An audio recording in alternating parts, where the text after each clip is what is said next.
અમરેલીથી એક મહત્વના સમાચાર મળી રહ્યા છે, જ્યાં બાળકીને અડપલા કરનાર નરાધમ ઝડપાઈ ગયો છે। ધારીમાં નરાધમ 4 વર્ષની બાળકીને અડપલા કરતા ઝડપાયો। ફ્રૂટની લારી ધરાવતા શખ્સે બાળકીને અડપલા કર્યા હતા। સ્થાનિકોએ આ નરાધમને ઝડપી પાડી પોલીસ સ્ટેશન લાવ્યા, પોલીસને હવાલે કર્યો છે અને હાલ તો આ નરાધમ સામે ગુનો નોંધવાની તજવીજ હાથ ધરવામાં આવી છે।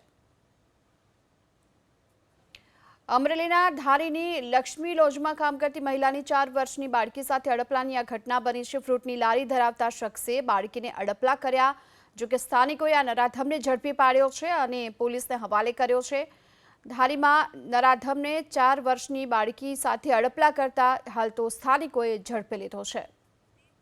અમરેલીથી એક મહત્વના સમાચાર મળી રહ્યા છે, જ્યાં બાળકીને અડપલા કરનાર નરાધમ ઝડપાઈ ગયો છે। ધારીમાં નરાધમ 4 વર્ષની બાળકીને અડપલા કરતા ઝડપાયો। ફ્રૂટની લારી ધરાવતા શખ્સે બાળકીને અડપલા કર્યા હતા। સ્થાનિકોએ આ નરાધમને ઝડપી પાડી પોલીસ સ્ટેશન લાવ્યા, પોલીસને હવાલે કર્યો છે અને હાલ તો આ નરાધમ સામે ગુનો નોંધવાની તજવીજ હાથ ધરવામાં આવી છે।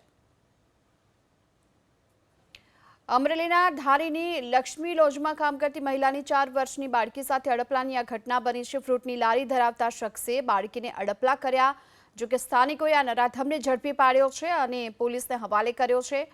ધારીમાં નરાધમને 4 વર્ષની બાળકી સાથે અડપલા કરતા હાલ તો સ્થાનિકોએ ઝડપી લીધો છે।